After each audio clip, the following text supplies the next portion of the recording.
All right, well, my name is Joe Grand. I'm Zoz Brooks. And we're going to talk about Prototype This, which was a TV show we did on Discovery Channel.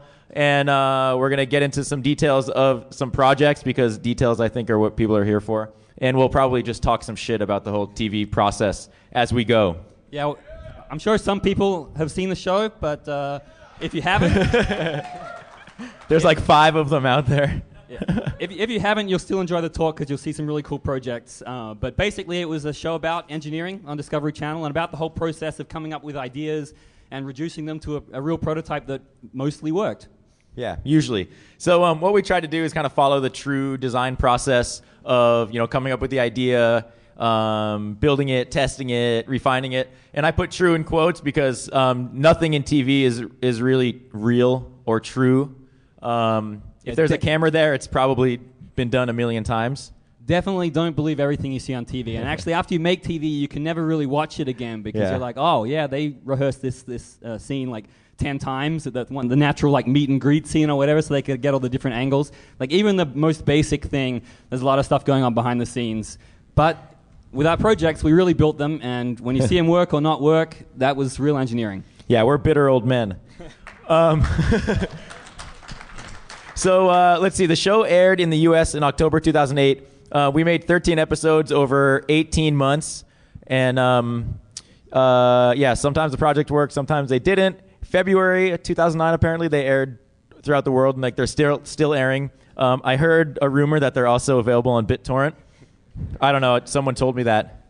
Yeah, and when we say throughout the world, we really mean it. I got an email from a friend of mine who was working for the IAEA in Kazakhstan. He was like, dude, I just got to Kazakhstan and turned on the TV, and you were there, dubbed into Kazakh. Yeah, that's awesome.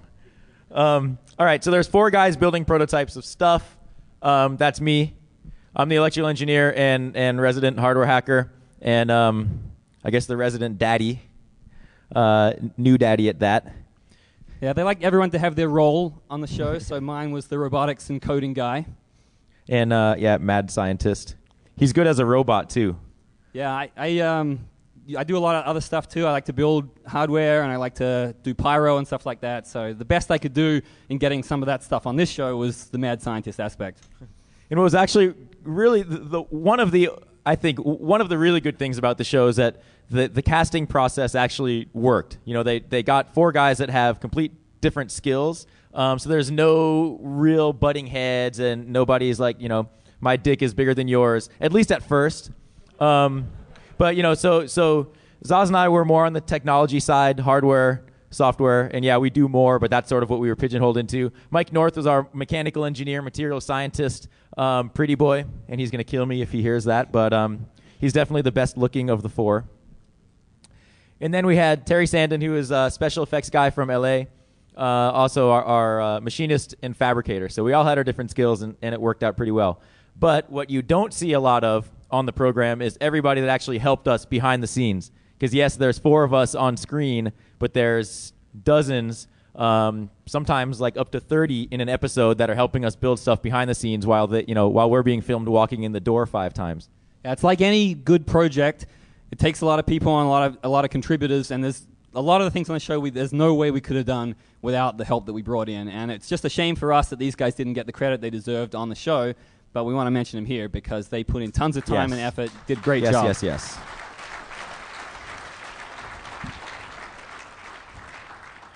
Yeah, we must give credit where credit is due. So on the show, we built a lot of crazy stuff, and we're going to just show like some brief pictures of stuff, and then we'll show details of the projects that were our favorite. Here we had like some 10-foot giant boxing robots that would fight each other based on the movement of players outside the ring with optical glyph tracking and wireless accelerometers and some cool hydraulics. Actually, I just realized if we get through enough of these slides, we could even show some like crazy videos that we're not allowed to, that we weren't allowed to show like while we were filming the show. So I might be able to dig up some of those. So here's a few other projects. We had an electric-legged vehicle.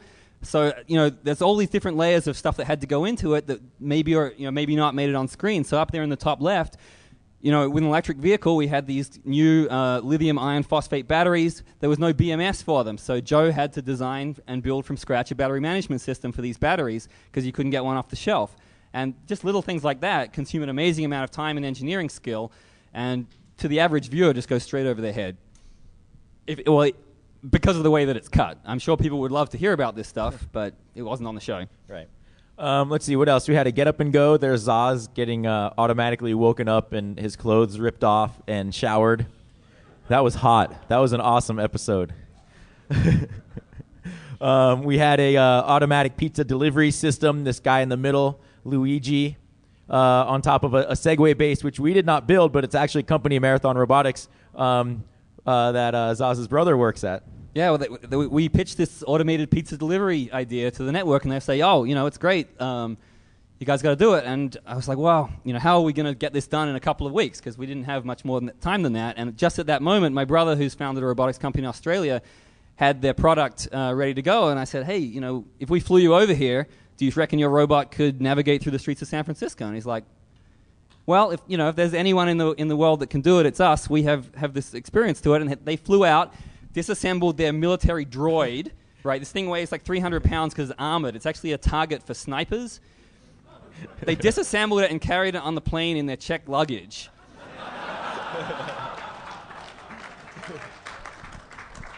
Put it together, and we delivered pizza with it. Yeah, so we had to build that box on top.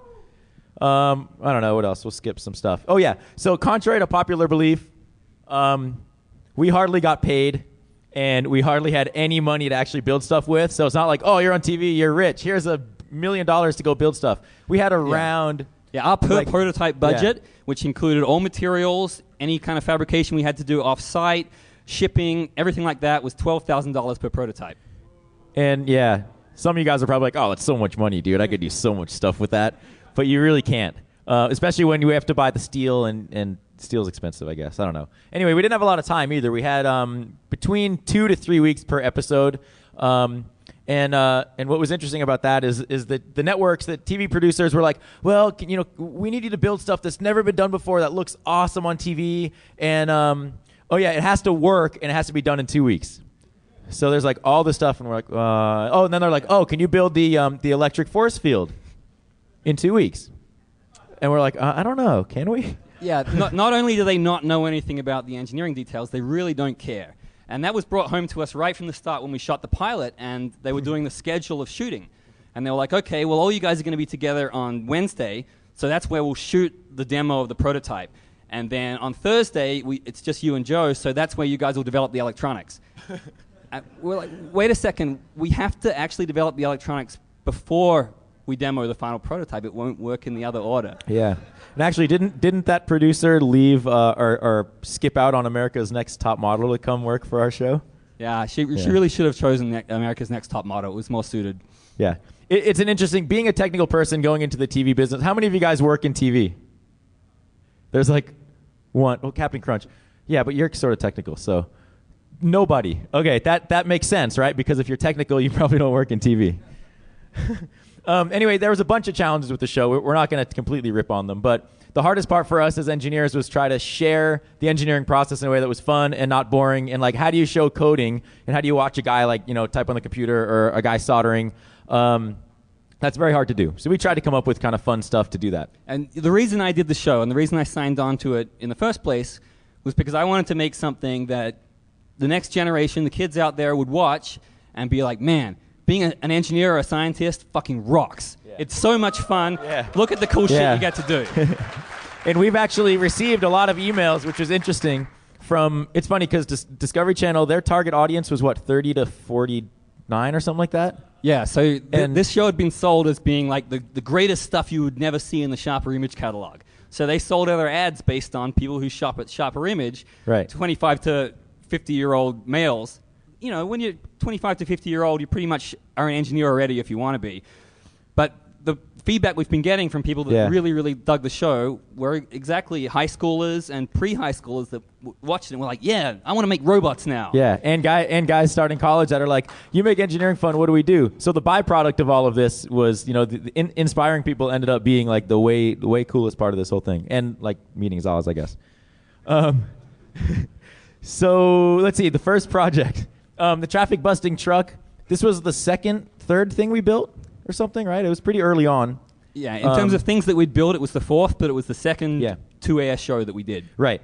And this one was, it was essentially we were trying to build this car or truck that could elevate itself and drive over traffic, park sideways, move sideways, and like automatically park into parking spots, parallel park, completely autonomous, computer controlled. It's sort of like a real-life transformer.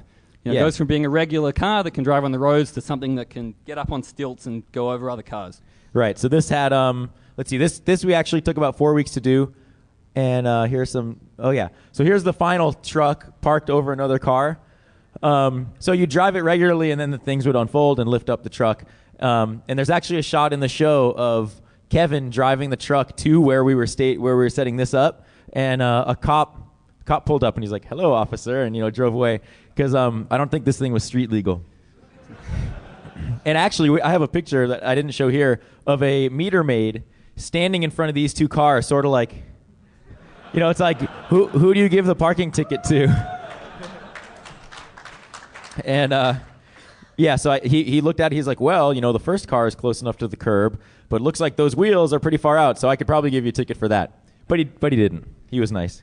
So there was a lot of learning for us along the way, even though they tried to make us do stuff we already knew how to do. But this was the first time that we had worked with controlling hydraulics, with these omnidirectional Mecanum wheels that weighed something like 200 or 300 pounds a piece. So we really had to learn on the fly what was going on. And so the way we had the control mechanism set up, Kevin Binkert, one of our guest builders, who was actually a host of the show at the time, built up the mechanical portion of the legs that would tilt up hydraulically and lift up. And then Zoz and I worked on all of the control systems to control it. And we used something called AirTrax wheels, which are the omnidirectional wheels. And we had a control interface to drive the wheels, and they took 0 to 5 volts as an analog signal, and then it would move the wheels forward or backwards, and we'd have another signal for left and right. So we had that interface, and we had to come up with a way to do all of the other circuitry around it. I got to tell this story because each individual wheel had its own processor built into its servo control system. They all communicated over CAN, and they had a plug-in joystick module that just did a 0 to 5 volt control. And so Joe did a wireless controller based on the PlayStation 2 interface and got it working in like a day to control this thing wirelessly. And the AirTrax guys were just like, whoa, we've been trying to do this for like a year and haven't got it working. And you just did this in a day. Thanks. So once we got that working, the first thing we did was put the AirTrax wheels on a test couch, and we drove the couch around. And we'll try to show you a video of that. So the way that I did at least the wireless PS2 control was with the basic stamp 2P40, and we had an RF key fob and then the PS2 interface. And I had the basic stamp dealing with the wireless input of the PS2, figuring out which buttons were which, and then using digital pots to set the 0 to 5 volt levels to control the AirTrax. Then we had some MOSFETs for the solenoid and hydraulic stuff, but then we had a serial port that would connect to Zoz's computer that would do all of the higher level control aspects and then send data to me, and then my board would actually drive the AirTrax. So it was a kind of cool process. So one of the things that was really important for the network for some reason was to have the car be autonomous and be able to park itself. And that's kind of sexy, but they weren't too interested in showing the details. And we had to think hard about how we were going to get this done in just a few days, make a car park itself, because that can be a challenge. And we could also easily fake it if they don't show the details, right? So we could have just remote controlled the whole thing, which we didn't. So we thought about what sensors we would need, and what we ended up using were 2 linear range sensors, an ultrasonic and an infrared, which we didn't really need the 2 different kinds, but we just wanted to show the sort of things that were out there.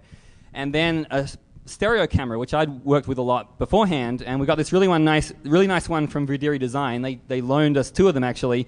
It's 2 cameras and a custom FPGA on board that does the stereo correlation and supplies depth in real time as a 32-bit image. So you get RGB and depth in the same image.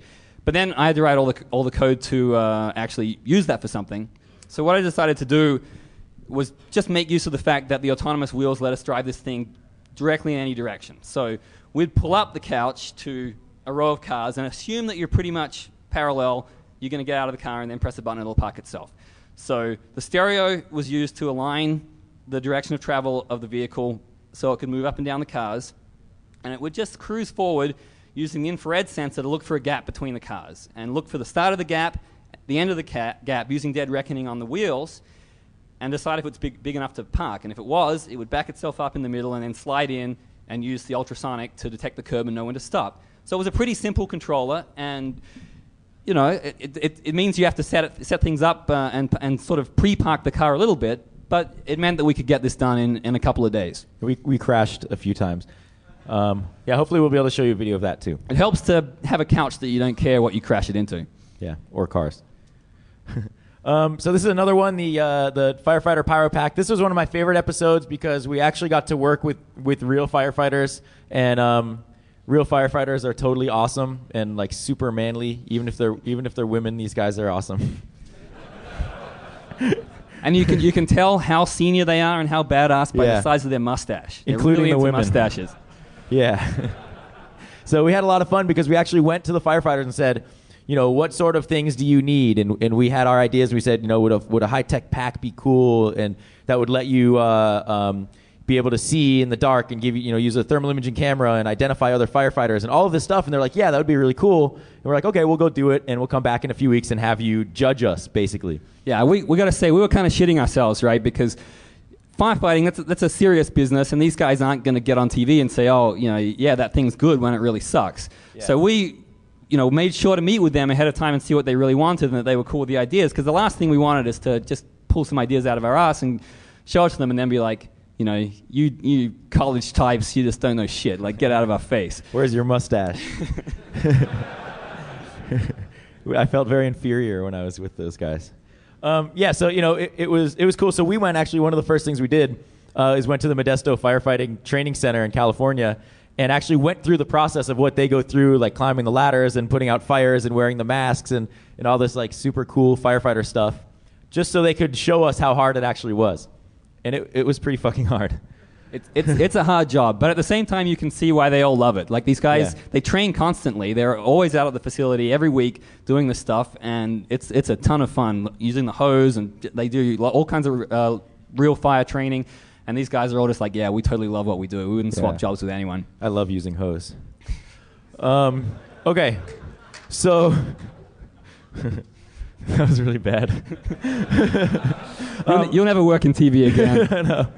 All right, so the PyroPack, we'll show you details of it, but the first thing to pay attention to is that it was this molded pack that was especially designed to fit on my body. And the theory was, in the future, every firefighter would have a pack that's custom to them, because the packs are really bulky right now and sort of unwieldy. So this was a custom molded one. The first thing we had to do is get some 3D body scans. So here's like some hot nerds getting body scans. You have to wear these white suits, which were very revealing. Yeah, we don't have the photo of it, but somehow, I don't know how it happened, when Joe first came out with his bodysuit on, someone had accidentally left a huge banana in the pair of pants. I've never seen a banana that big before. Actually, oh no, the banana's out by then, but it looks pretty huge. I'm just kidding, the banana's still in there. Yeah, and actually it was funny because we did this shot, like, I don't know if you've seen the show, and they're playing cheesy music and we all come out in our white outfits, and I had the banana down my pants for like the first 5 takes until our producer was like, Joe, oh God, come on. And she's like, God, and I'm like, how come you didn't notice earlier? She's like, I wasn't looking down there, I was trying not to look. So I don't know which one actually made the final edit. So we were 3D scanned in this facility that exists for mostly scanning like movie celebrities and actors and porn stars and stuff to get their body shape, and especially for Hollywood actors, because their time is so expensive. Apparently, they get scanned, and then the wardrobe people can work on their exact body scan while the guy goes off and sits in the Bahamas or does drugs or something. So it was a really cool place. We got our bodies scanned into like a what is it, cloud point format or something. It gets scanned into just the point cloud, and then they have to. It's a huge file, and they have to run an interpolation on there to skin it. And even the file you get out of that still has a lot of defects and has to be cleaned up by hand. So it's still a pretty human-intensive process to get it done. Well, I mean, you can tell, like, all of my muscles disappeared, so there must be some loss in, like, that data. So I don't know. So the pack was 3D printed by a place in San Diego. So we had the actual pack. But I think the cooler stuff is the electronics and what goes on inside. So obviously we had the breathing air tank, or it's not oxygen, it's air. We had a primary regulator, a digital pressure transmitter. So what we're trying to do is make a high-tech pack. So you have, on a regular pack, you already have your breathing air. You have the regulator. But you have this analog remaining air gauge thing, which is just really annoying for firefighters, and it dangles off. It's exactly like what you have on a scuba rig. Yeah. You know, it's a high-pressure connection to a dial, and you have to pick this thing up and look at it, even if you're in a smoky environment and you can't really see anything. Yeah, so a lot of the stuff they use is very hard to use. We have a dry cam, which we'll talk about in a second.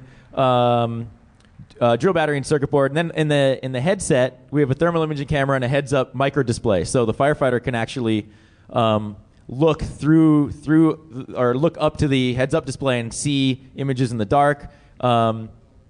We don't have a picture except for the compressed air, or the dry cam. You want to explain that? So we talked to a guy that had done a lot of. It was an innovator himself. He was a firefighter, a captain of the fire department, and he'd come up with a lot of inventions himself for a new piece of kit. And he told us that a lot of fires that they go to are just a small kitchen fire or something, and if they could run in and put it out quickly with a small extinguisher, it saves it getting into a bigger fire and having to get the hose in and everything. Because a lot of damage that gets done to a house when there's a fire is actually the damage that's caused by all the water and everything. So we thought, well, why don't we build a small extinguisher into this pack, kind of a superhero rig that they can run in and just point and shoot, and there'd be a lot of small fires that they could just deal with without having to roll out all the equipment. Yeah, so it made you look like a freaking, I guess we can say fucking, makes you look like a fucking superhero. So it was cool. Yeah, two people are like, yay, superheroes. I love those guys.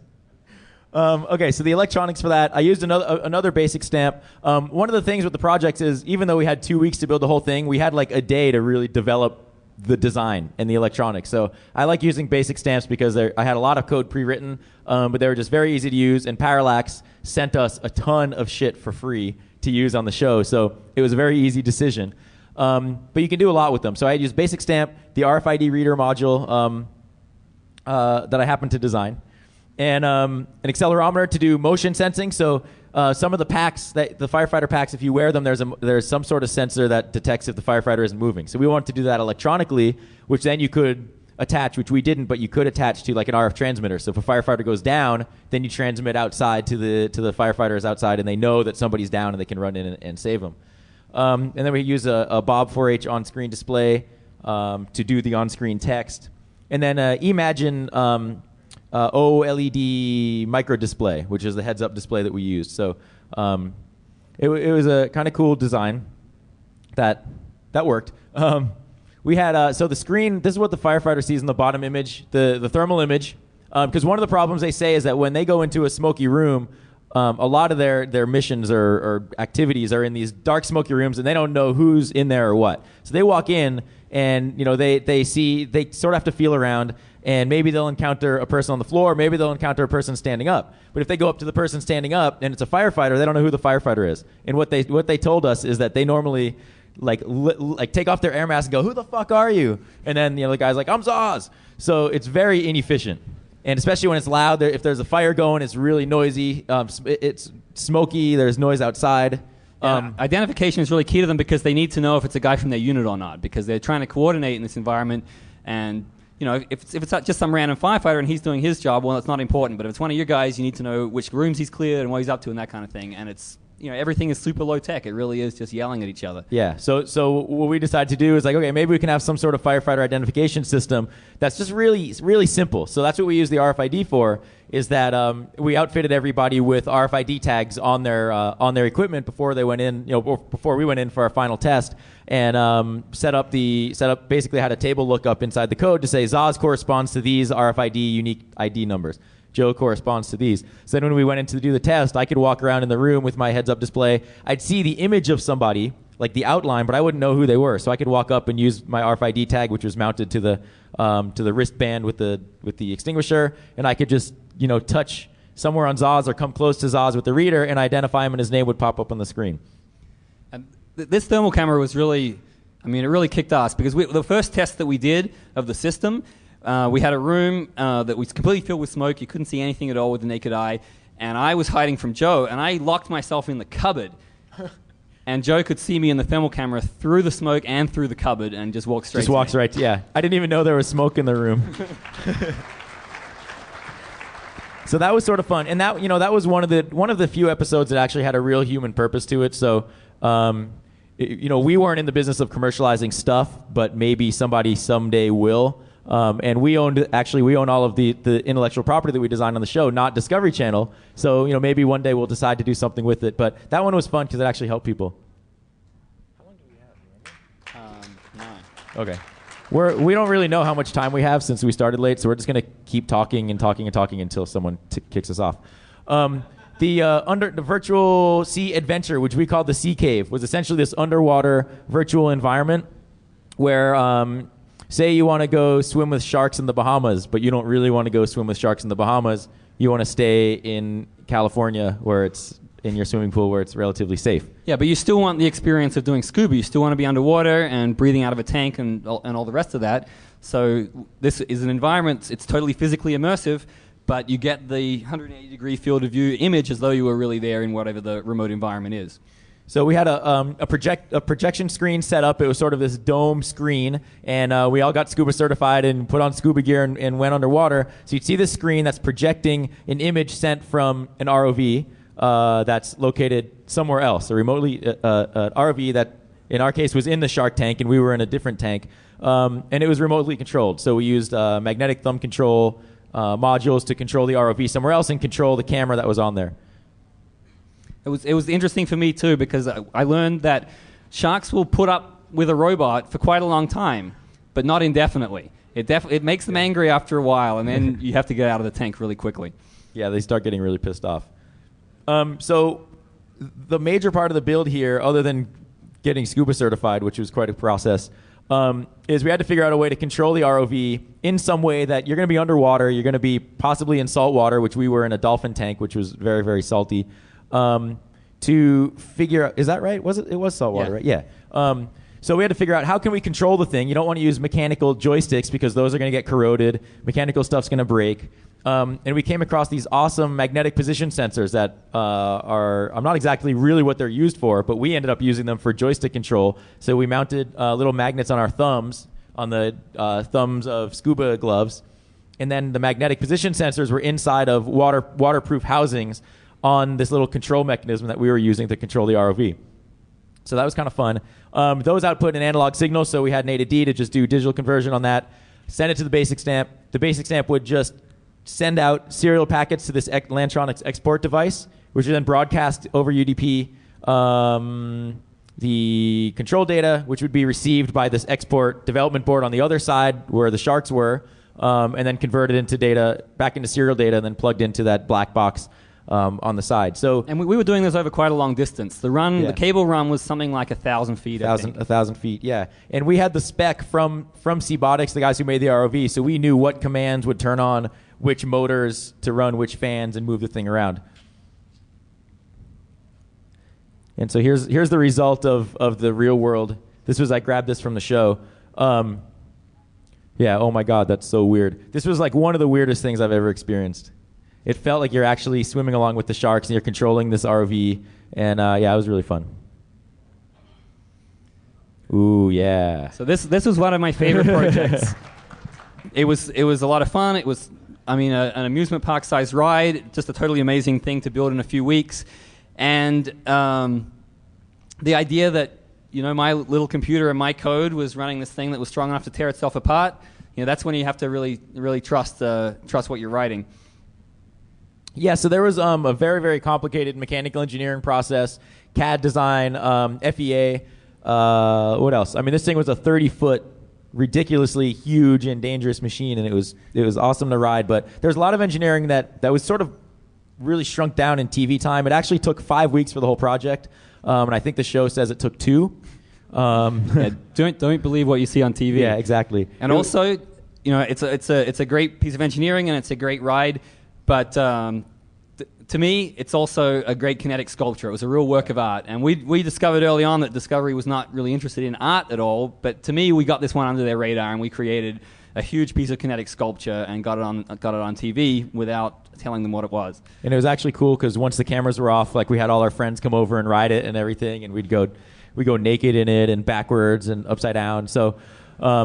Yeah, it totally worked. And the whole point of the simulator was to simulate these insanely crazy water slide courses, right? Because most of the time you ride a water slide, it's over in like 30 seconds, if even that. And then you have to stand in line again. So this was this insane, what was it, a 3-minute ride? Yeah, it was, the actual ride was 3 minutes, 3,600 feet. The vertical height of the slide, if you were really going to build this thing, would be almost as high as the Golden Gate Bridge.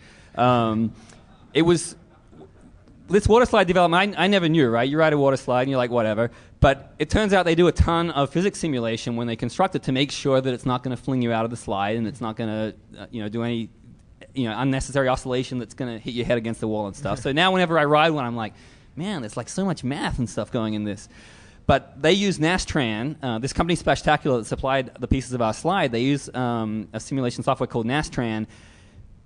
Its run took a month to do the simulation for this particular slide, and it didn't converge. It ran for a month and then crashed. We didn't have another month to try and run the simulation again, so instead we just had to take the video that they made of the slide and do a camera fly-through and take the 6 axes of camera movement from the fly-through and convert that to an output mapping that could be used to control the actuators of the slide directly. And there are 3 control axes of the slide. The rate of spinning it round, which was a friction drive, lifting up and down the whole donut via 2 hydraulic cylinders, and then 4 cylinders to tilt it left to right. Yeah, I don't remember if we mentioned this, but the whole system was hydraulic based.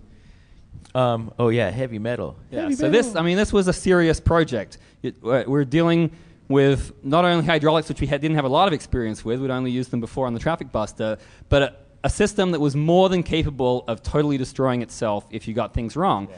And so we started to learn some things that we hadn't really thought about before, and we were really lucky that we had a guy from Delta Computer Systems who'd given us the RMC 150 motion controller, who had a lot of experience with writing control loops for hydraulics, because it turned out that the length of our hydraulic cabling introduced a really big difference in the control algorithm for the hydraulic lift axes on either side. So you couldn't just run the same control loop on them because that extra expansion and contraction of that hydraulic line made a big difference. So he sat there and twiddled these control loops for days getting it right, and that totally saved our bacon. Yeah, totally. And this thing, if we have time, if we end up doing it in the breakout room, we will. But this thing, when it's on, it sounds like a freight train coming through. And we built this in a huge warehouse that was next to where all of our offices were and everything. And I remember one day Zoz and what was his name? Dennis? Yeah, Zoz and Dennis were downstairs like tweaking the controls and everything. And I'm up in the lair actually like pre-designing another project. And I hear this thing turn on, and I'm like, what the hell is that? And like it's shaking the building, and this is like a really huge building. It scared the hell out of me, and I ran down there, and this thing's like, grinding, and there's metal, and like it was really, really cool. Hey, you embedded videos into this thing. Yeah. Wow, you're smart. Jeez. So even though this was a complex system and a dangerous piece of machinery, controlling it ended up involving some kind of hacks. The RMC 150 motion controller, they have an API that goes with it called RMC Tools, but I wanted to do all the UI and the control stuff in my Java environment on the Mac, and the RMC Tools wasn't supported in Java. So I ended up having to use their UDP API to just dump values into the RMC register in real time to turn things on and off, which is definitely a little bit of a hack. But how the whole system really worked was the 3DOF data that was taken from the camera fly-through, converted it to axis positions, velocities, and accelerations, And B-Spline interpolated it so that it was a reasonable number of points over this 3-minute ride, and downloaded that to the RMC. And the visualizer, which was under RSX in Java, that was projecting the first-person point of view inside the slide so that the person could see what they wanted to see as they were riding the slide, would play, and at the same time it would dump control information into the RMC registers. And the whole time, the first times that we were running this thing, we were at the same time running RMC tools in a VM on Windows on the same machine, tweaking those control loops and making sure that the amount of slip on the friction drive especially was taken care of. And another example of things that you have to do on a show like this at short notice, which are never going to get seen by the audience, is we wanted some way to show the person's position in the virtual slide as well as that point of view.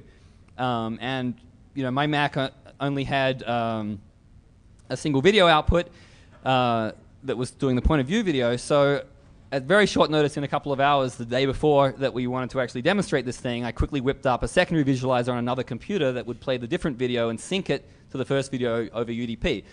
So, it wasn't like a super big deal, but it was just something like, oh, shit, we need this now, and it has to be done. And it was awesome. The end result of this thing was amazing. and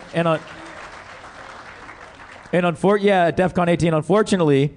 So this is the TV mindset. The show ended. We got all the footage. It sat in the warehouse for a few weeks. No one knew what to do with it, and the TV network said destroy it, recycle the steel. So it is gone, and that completely sucks. Yeah, I couldn't go in there when they were cutting it up. I didn't want to see it in any pieces again. So the guy sent me a photo of how it looked like standing on this big pile of scrap. Which, by the way, the steel for the project alone cost something like $26,000. Yeah. The Waterslide material was donated by Splashtacular, which was lucky, otherwise it would have cost a lot. But shipping it across the country at short notice cost a lot. They sold that thing for $1,500 in scrap. Ooh. Yeah, so it was a sad day in TV history. All right, so the last project we're going to show is the Flying Lifeguard, and I hope we have some more time to hang out here and answer questions and stuff. This was like the beach of the future, the 21st century life-saving device. And there's two different things we made. One was so the majority of drownings that happen in a beach are at unguarded beaches. So we're like, okay, what if we have a short range cannon that essentially shoots life preservers out to a person in distress, and the person would be wearing like a GPS-based wristband that they'd purchase at the beach or whatever. Yeah, and if you don't wear a helmet when you swim, that's your problem. Yeah, and which we learned. But what if you're not short range? Like, what if you're further out than the cannon can deliver? So we tried to build up an autonomous airplane that would receive the signal, autonomously launch, fly out to wherever the person was, miles away at a maximum, and then deliver the payload, just drop the life jacket to them, and the life jacket hits the water and expands. So we had two different systems, and this was another one of those crazy crack-smoking TV things where one system wasn't hard enough to build in a few weeks, so we had to do two. And also, it's a computer-controlled plane. You can't just take off on a runway somewhere because, it's a beach. So, of course, you have to launch it by a rocket. Yeah, rocket. Rubber bands won't do.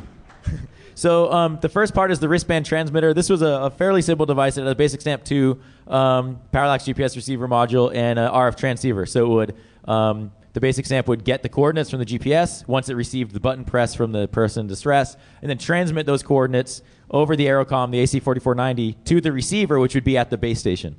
The cool thing about this is we used Zoz designed this little enclosure for it with a 3D printer, and it was all waterproof and sealed up nice. To me, that was one of the coolest things about the whole show, and I just cannot freaking wait till we all have this in our house, that we could design the electronics, CAD model an enclosure, print it out, put it together, and put it in the water without ever having to go outside our own building.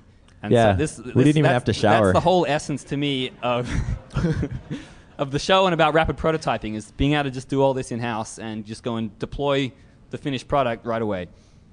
Yeah, it was very cool. And let's see. So this is the circuitry for part of the circuitry for the this was for the cannon. So for the cannon control circuitry, the cannon Is it? I don't even. Oh no, this goes to you. God, this is a long time ago. Okay, so this took in. This was for the Canon, and we had a bunch of math we had to do with GPS. We had an anemometer so we could measure wind speed and direction, so we knew, if we had to offset the cannon or change the pressure firing the cannon because of the wind. So we were doing measurements. We used this cool, miniature organic LED display to show the coordinates of the cannon and then the coordinates of the person in distress, and then all of the wind speed data. And all of that was sent over an export to Zoz, again, to handle all of this stuff that really mattered.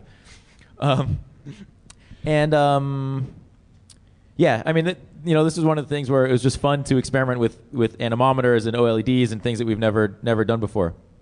So then the stuff goes over to. That's it. Do you want to explain how some of the automatic two slides from now? Two slides. Okay, so I'm going to go here and then I'll skip back. Okay, to the UAV so stuff. here on the left you can see. Actually, the right goes first. That's the plane with the rocket launch, and we really trusted this thing by the end, enough to put an expensive HD camera in it and let it fly out to sea where we really couldn't even see it anymore. And it went around and did its thing and came back. On the left is a high-speed shot of the cannon firing. So the cannon algorithm basically took the latitude and longitude from Joe's stuff, mapped it to the Earth ellipsoid, converted it to direction and range. And the first time we fired this thing, I trued up the cannon with a magnetic compass and went to do a test shot, and it was way off beam, by about 17 degrees. What the hell is going on? And I was like, well, maybe it's some magnetic north true north thing, but it can't be 17 degrees. So I'm tweaking a few other things, and finally I go and look it up, and well, what's the difference between those two norths in San Francisco? It's bloody well 17 degrees. Initially we had two servos on the cannon, the bearing and the azimuth, to try and get the shot, and we were failing miserably at that in a whole bunch of test shots. So we locked down the cannon elevation and started controlling the chamber pressure with a computer-controlled valve on the cannon pressure system, and that got really nice linear range. You could basically map out the range to the pressure. It worked really nicely, and then the anemometer data was used to correct for the wind speed and direction. So that was the cannon, and thanks. And then so for the UAV, for the airplane, which was essentially a completely separate project other than the wristband transmitter that we also had to do. So we used this model hobby airplane. I don't remember the part number. And we had this micropilot MP 2028, which was this awesome UAV control system that hooked up to the airplane, and we used some control software that they provided. So a lot of the autonomy of the flight and the sensors and all the airplane was done. We just had to figure out how to get the airplane to the right place and drop the package, which sounds easy, but it really wasn't. This is another example about when you're doing stuff on a really short timeline. And it's good advice for anyone that does prototyping is, look what you can get off the shelf and how you can hack it to do what you want it to do. And so I'd been to the Maker Faire and I saw this guy that does DIY drones. Earlier, before we even knew we were doing this project, I was like, oh shit, I didn't know you could get these off-the-shelf UAV control things. And so then I knew when we got this project coming up that there was stuff available out there. And we talked to these guys from Micropilot. They're from Canada A, and they were super helpful. We had them on the phone all the time, the guy who runs the company, saying, hey, dude, we're having this problem and that problem, and they helped us out massively with their piece of equipment. It also came with a simulator, so we could do a lot of stuff in the lab without having to go out and crash more planes. I think we crashed the plane, and it had to be completely rebuilt about 5 times. Yeah. So that guy, Steve Leshevsky, was up all night for about a week straight building a new plane every time we crashed it. And the launch procedure for the UAV then became taking this off-the-shelf thing, getting the coordinates from Joe's transmitter. You had to set up an approach path for the plane because you can plug in a waypoint, but the planes had various PID loops that would control how it tried to approach a waypoint, because it's not made for doing bombing runs. It's just made from going from place to place and coming back, hopefully in one piece. So we had to actually set up a couple of different waypoints so it would get on a line for doing this bombing run. Then we ran into the problem that the GPS on this system only updates at 1 hertz, and the plane travels at about 70 feet per second. So that's not a really good range of error for when you've got a guy in the water that's probably drowning. So that took a lot of really tweaking. Yeah, Joe was our test guy. He was about a mile out to sea from the launch part of the plane, and he got terribly seasick he was out there all day, and the only thing there was to eat on the boat was jalapeno bagels. Oh, it was the worst. Oh, and what made it worse is we were at Stinson Beach, which is like the center point of the Red Triangle in the Bay Area, which is like where 50% of all great white shark attacks happen. And the producers were like, they didn't give a shit, but then afterwards one of the producers was like, I was just waiting for you to get sucked under the water. I'm like, thanks. I'm there on the base station and like talking to Joe on the radio. How you doing? He's like, terrible. I'm terrified of the sharks. I'm really sick, and all we've got is jalapeno bagels. And I thought he was joking about those bagels. I mean, whoever even heard of a jalapeno bagel? Yeah, it was crazy, but both systems ended up working really well, and yeah, we were happy to have that project done. So I do want to mention all of the details, all of my engineering work, and some of Zoz's stuff is on my website. As far as the notes of my my schematics and my firmware and circuit board designs and all that stuff. So if you guys are interested in building upon it or learning about it, go to my site, grab whatever, and let me know if you do something cool with it. So how much time do we have? We have 1 minute. 1 minute. Okay, so I guess we questions. Yeah. Well, okay. So we're going to be dragged off to what room? You are right across the hall. We're right across the hall, 10 and 106, the breakout room. So I guess we have 1 minute. So one question. How about one quick question? Well, let me just say one quick thing about the fact that all this stuff's online. And I'm a slacker, and I didn't put any of my stuff online yet. Which I'm probably not going to put the code online because it's not really useful to anyone. Most of what I wrote was in my custom Java environment that no one else has. I stole it from the Media Lab. But I am going to put the schematics up for the one board I had fabbed, which was the robotic dog sitter. But the reason that stuff is online and what we really hope people get out of it is the idea that this isn't something that you need a PhD to do, that only some kind of super elite person can do. Everyone can do this kind of stuff if they put in the effort and want to do it. Yeah. And I really hope people are going to take advantage of this stuff and look at it and use it for their own projects. Yeah, and we're engineers first and just happen to get sucked into TV. So there you go. Thank you.